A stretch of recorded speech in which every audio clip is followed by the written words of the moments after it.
குர்ஆன் எடுத்துரைக்கிறது. பல ஆண்டுகள், பல நூற்றாண்டுகள் ஆட்சி செய்த ஃபிரௌன் டைனஸ்டி, ஃபிரௌனுடைய அந்த ஆட்சி, அவர்கள் அந்த மிஸ்ரிலே அவர்கள் பலசாலிகள் என்று நினைத்துக் கொண்டிருந்தார்கள். மூசா அலைஹிஸ்ஸலாம், ஹாரூன் அலைஹிஸ்ஸலாம் அவர்களுக்கு அவர்களை இழிவுபடுத்துவதற்கும் தாழ்த்துவதற்கும் அவர்கள் முயற்சித்தார்கள்.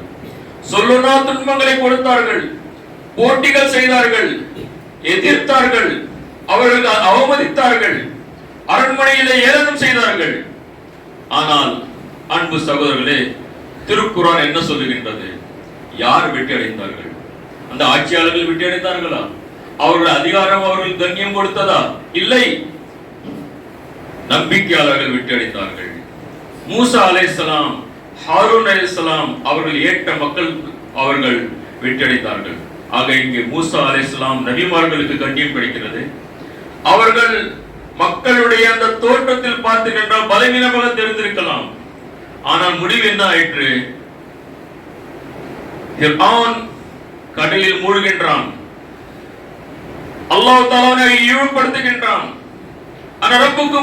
நான் தான் பெரிய கடவுள் சொன்ன மூசா, ஃபிர்அவுன் அவன் தோற்கடிக்கப்படுகின்றான், இழிவுபடுத்தப்படுகின்றான். அல்லாஹ் சுப்ஹானஹு வ தஆலா செய்தியை உலகத்தில் சமர்ப்பித்த மூசா அலைஹிஸ்ஸலாம் அவர்கள், அதை சார்ந்த மக்கள் அவர்கள் வெற்றி பெறுகிறார்கள். நம்ரூதை பாருங்கள், இப்ராஹிம் அலைஹிஸ்ஸலாம் போட்டி எடுக்கின்றான், பெரும் அரசன்.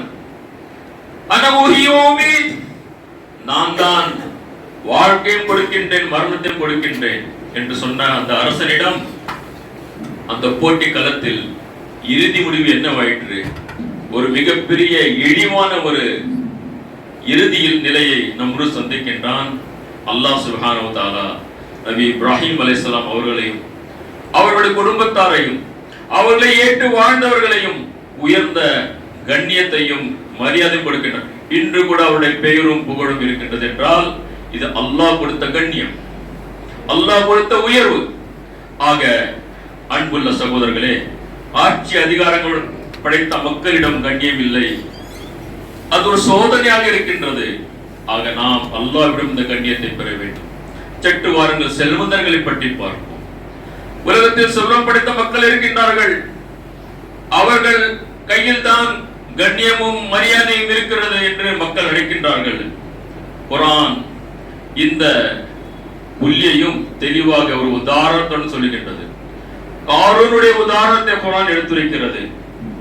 நாம் அவருக்கு எந்த அளவுக்கு செல்வ கருவூலங்கள் வழங்கியிருந்தோம் என்றால், குர்ஆனில் அல்லாஹ் தஆலா சொல்லுகின்றான், எந்த அளவுக்கு காரூனுடைய செல்வ செழிப்பும் கருவூலங்கள் இருந்தன என்றால் அவற்றின் சாவிகளை பலசாலிகளின் ஒரு குழுவால் கூட சிரமப்பட்டு தான் தூக்க முடியும். அப்படி என்றால் சாவிகள் தூக்குவதற்கு பலசாலியான ஒரு மிகப்பெரிய குழுவே சிரமப்படும் போது அவருடைய சொத்து எவ்வளவு இருந்திருக்கும். ஆனால் கடைசியில் அவை அனைத்தும் அல்லாஹ் சுப்ஹானஹு வ தஆலா அப்படியே பூமியிலே மூழ்கடிக்க வைக்கின்றான். அவன் இழிவுபடுத்தப்படுகின்றான், தாழ்த்தப்படுகின்றான். ஆக அன்புள்ள சகோதரர்களே, இதிலிருந்து புரிய வைக்கிறது, சமூத் மதாயின சாலிஹ் இவர்கள் மிக உயர்ந்த நிலையில் இருந்தார்கள். சமூகம் சொன்னது, மனஷத்து மின்னா குவா, நம்மை விட பலசாலிகள் யார்? இவையெல்லாம் சொன்ன மக்கள் தான் அல்லாஹ் சுப்ஹானஹு வ தஆலா அவர்கள் ஏக இறைவனை மறந்தும் மறுத்து வாழ்ந்த காரணத்தினால், இறைவன் கொடுத்த வாழ்க்கையை அவர்கள் ஏற்றாமல் வாழ்ந்த காரணத்தினால், தூதர்களுடைய பேச்சை கேட்காத காரணத்தினால், தூதர்களுடைய சொல்லை இறைவன் அனுப்பிய சொல் என்று அவர்கள் நம்பிக்கை கொள்ளாத காரணத்தினால் அவர்கள் தோல்வி அடைந்தார்கள். இதுதான் நாம் பெற வேண்டிய பாடம். நாம் இந்த வாழ்க்கையை, அல்லாஹ் கொடுத்த இந்த வாழ்க்கையை, இந்த பொக்கிஷத்தை, நபிமார்கள் மூலமாக வந்த இறுதியாக வந்த நபிகள் நாயகம் ஸல்லல்லாஹு அலைஹி வஸல்லம் வாழ்ந்து காட்டாத வாழ்க்கையை நாம் ஒரு சடங்காக பின்பற்றினோம்.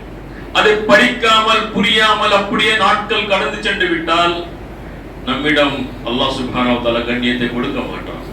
ஆக அன்புள்ள சகோதரர்களே, இந்த ரீதியில் நாம் கண்ணியத்தை பெற வேண்டும் என்றால் நாம் மீண்டும் திருமண வாழ்க்கையை ஒரு மீள் பார்வை செய்ய வேண்டும்.